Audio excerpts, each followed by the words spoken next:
Hey guys, welcome to the MMA Brothers podcast, the newest, baddest, and best podcast out there. And let's get it going. Hi guys, welcome to the MMA Brothers podcast. This is Daryl. This is Asher over here. And we're going to be talking about UFC Fight Night, Edgar versus the Korean Zombie in Busan, South Korea. Yeah. So, the main event of this Busan fight card in South Korea is Edgar versus the Korean Zombie. And it's obviously this Saturday, December 21st.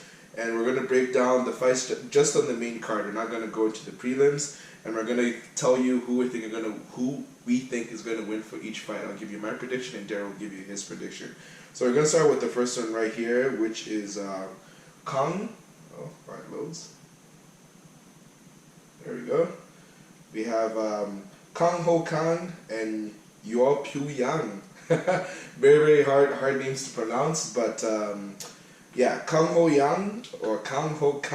has an MMA record of 15-8 and won no contest, and Pyongyang has an MMA record of 13-5.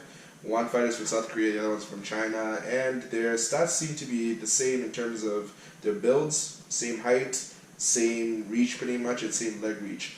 And so one fighter seems to have a little more MMA experience than the other.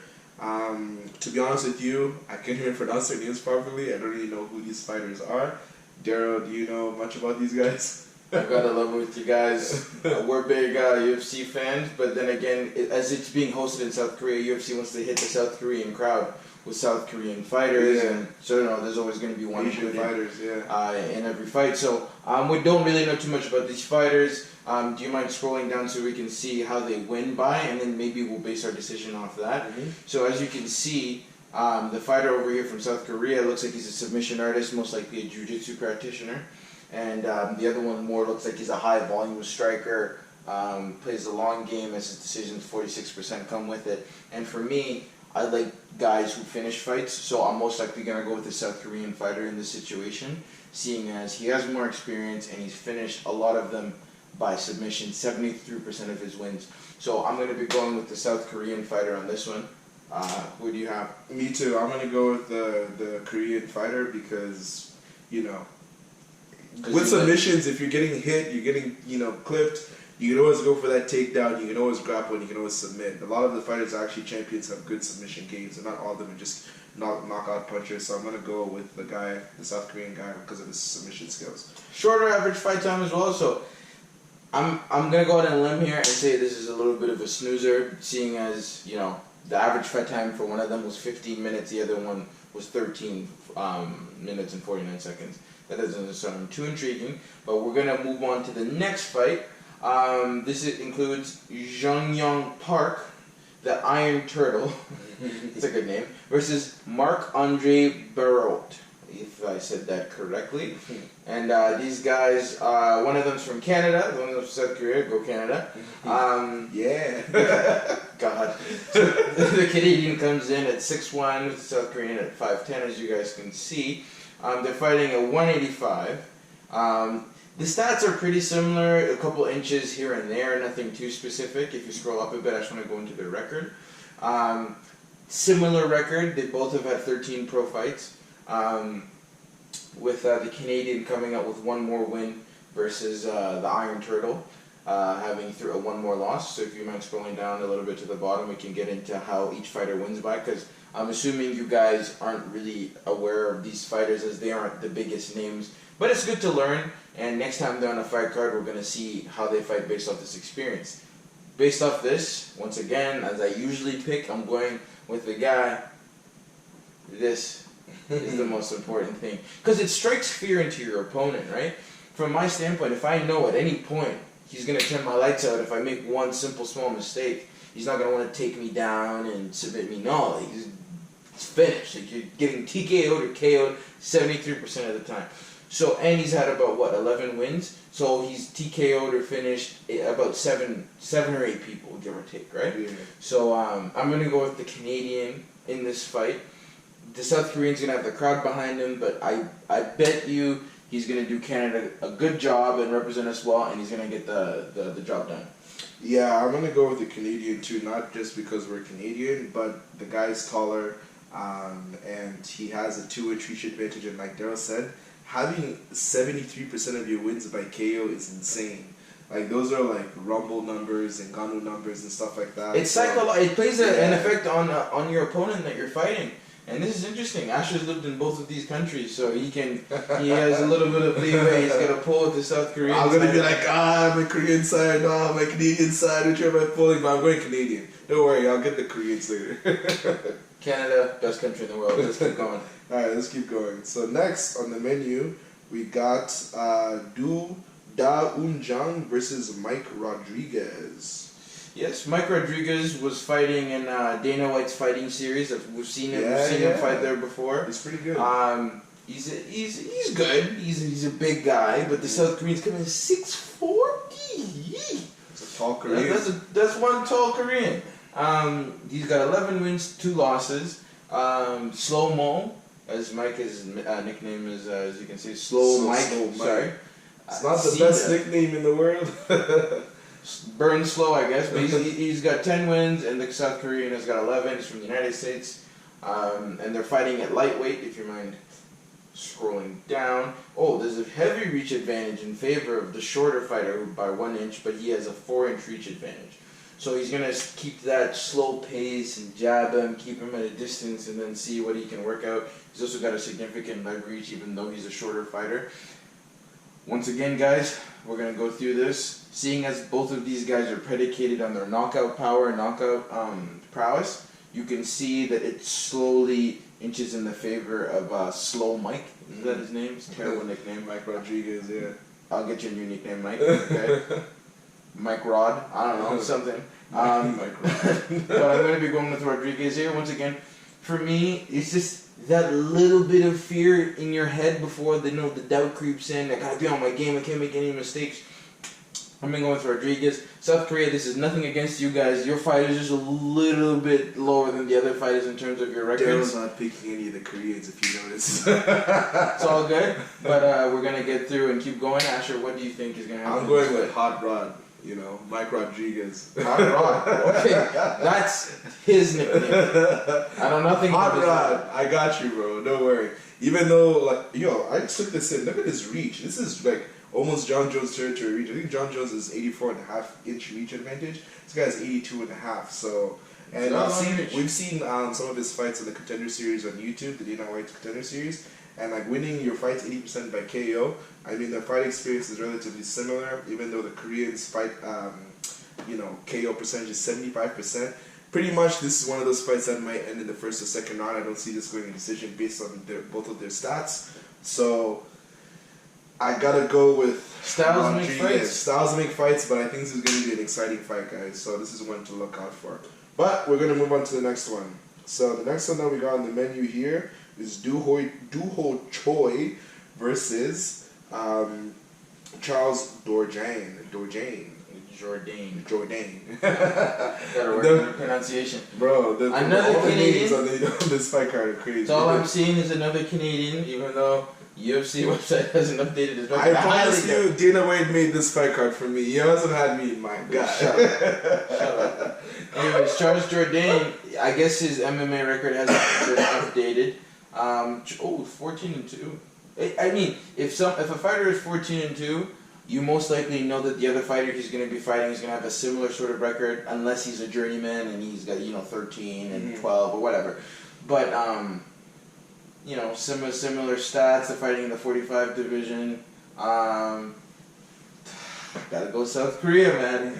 Based off my own logic, I can't knowingly pick the other fighter. But the interesting thing is the UFC website has a 67% KO rate with a 0-0-0 record. So I don't really know how that works. Yeah, they have his KO rate, but not his MMA record, which is kind of nuts. And his nickname is Air, so I don't get it. If he's scoring a flying knee. It is Michael Jordan's adopted son. No. That's just joke, not mine.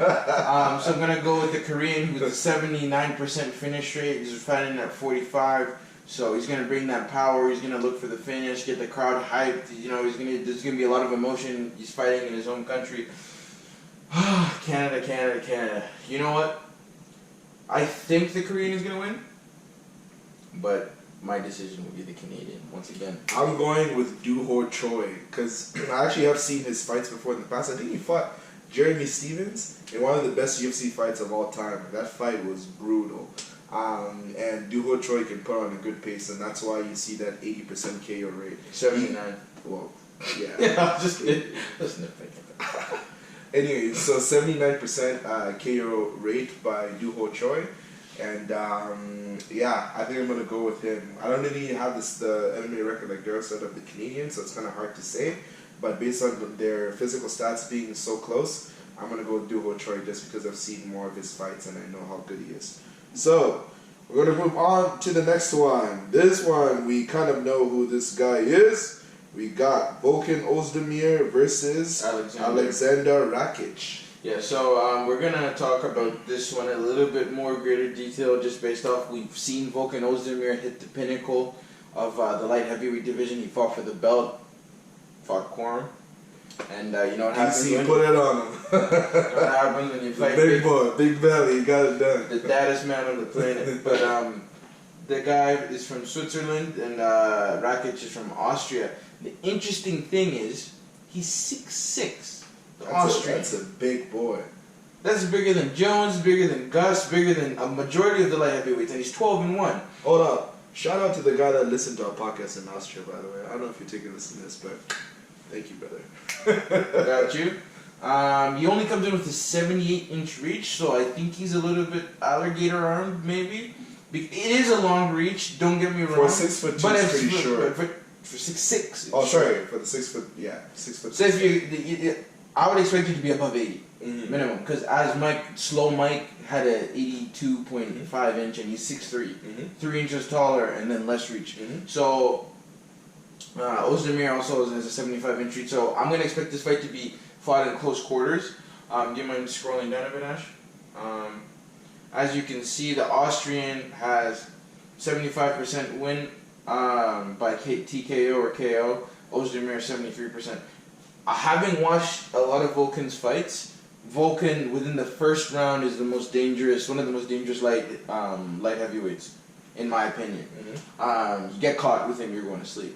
Simply put, he's looking to get his pace back on track because he was undefeated. He was mowing through people. He gets to DC, he loses, and he had a couple losses. He said he's struggling with some mental stuff. So I like to see Volkan get the win, but I also want to see how John Jones would handle a 6'6" opponent with striking power. Like, he's got knockout power. Obviously, the reach works to his disadvantage. If you don't have length against bones, you're going to get killed. But with this fight, I'm going to go with the Austrian, just because he's 12-1. He's only got one loss on his record. He's going to be coming in cocky. He's going to look headhunting. And Oezdemir comes in throwing shots in the beginning, and that's going to work in his favor, in my opinion. So I'm going to go with the Austrian, Rakic. I feel like I'm going to go with Oezdemir. He's had more big fight experience than Rakic. I don't know much about Rakic's career, to be honest. But I know Volkan recently fought, Dominic Reyes. And a lot of people actually thought that Volkan won that fight. And Reyes went to taken his decision, first out. Yeah, so a lot of people thought Volkan had that fight. But, you know, the judges, how they be sometimes. And yeah, he's fought like DC, like Daryl said. He's fought Anthony Smith. He's fought all a lot of big names. The black guy who keeps getting knocked out and then retired from England. What's his name? Oh, I see him. Jimmy Mano. Yeah, Jimmy's chin was tissue paper at the end of his career. But. So yeah, these stats were so close. Even the average fight times are like pretty much the same. It's gonna be out in the first round. Mark my words, it's gonna be out in the first round. He's got Oezdemir, I got Rakic. Let's move on to the main event of the evening. You know, Bruce Buffer, I'm coming for your job, bro. Frankie Edgar stepped in last minute as a last-minute replacement for Brian Ortega because he was apparently injured, but then was seen doing a jiu-jitsu tournament and then receiving his black belt. I'm like, okay, Brian, it's either you're injured or you're not injured, buddy. You can't have it both ways. Anyways, so once again, South Korean. He's in the fight. The Korean Zombie. You might know him from the infamous up elbow from Yair Rodriguez would KO'd him, and Zombie was winning the fight in my opinion. Yeah, a lot of people had Zombie winning that fight. And then last second, legit last second of the fight, some crazy upward elbow gets KO'd. Anyway, let's not get into that. Frankie, the Answer Edgar versus the Korean Zombie. Frankie's 21. He's 21 wins, 6 losses, 1 draw. Korean Zombie, 14 wins and 4 losses. So the experience really comes with Frankie Edgar. He's got a very wrestling-based, fast-paced type of fighting style, and the Korean Zombie is more calculated, throwing specific strikes, hurting you to the body, as he did with Yair. It's in the 45-pound division. Do you mind scrolling down? The Korean Zombie has a 4-inch reach advantage. He's a submission specialist. So if the fight, Frankie's probably going to try to take him down, right? As we know, hold him down, use his wrestling base, but that might not work in his favor, seeing as you see the Zombie's got a 53% submission rate, so you got to be careful on the ground. Frankie's going to look to get the decision. 5-round fighter, he's got a gas tank. Zombie, if he doesn't put him away, I don't see him getting a decision against Edgar, just based off the fact that Edgar's pace is a lot to deal with, because he's very similar style to Colby Covington, except he's a much smaller, miniature version, and throws strikes, goes for the takedown, leg kicks, He's a very good fighter. Props to him taking the fight on short notice. For this one, I don't know, man. I'm going to go with Edgar. I don't know, a lot of guys would have taken the Korean Zombie on short notice. He must have something, he must feel that he's got the remedy to beat the Zombie, otherwise he wouldn't have taken the fight, right? So I'm going to go with Edgar. He's going to be coming in with the confidence of knowing, hey man, it's a short fight camp. I have nothing to lose there, really. I got signed on short notice. All it's going to do is boost his brain damage, even if he gets KO'd, which I don't think is going to happen. I'm going to go with Edgar. Sorry, South Korea, once again. Just, yeah, I'll give my opinion on this fight. So, Frankie Edgar, as we all know, he's a legend in the sport. He's been a former champion at 155. He's fighting at 145. And actually, he was supposed to make his debut at 135 until Brian Ortega came out. Like Daryl said, he dropped out of this fight and he replaced him. So he's back at 145 again. Someone please beat the Triple C. I can't stand it. Anyways. So, yeah, who knows what the future is going to be for Edgar, because there's a new champion at 145. But anyways, that's a separate topic. Now, Korean Zombie, since he just came back from the military service, because in Korea you gotta do military service, he was out for a while, now he's back. I think he's had 3 fights, and like Daryl said, he was winning that Rodriguez fight. He won his last fight via KO in the first round. I think in Bermudez, he KO'd him in the first round too. So Korean Zombie is killing it right now. This is going to be a tough fight for Edgar. And like you can, the stats show, Edgar's not really a KO guy, and I guess not really his Chan Sung Jung.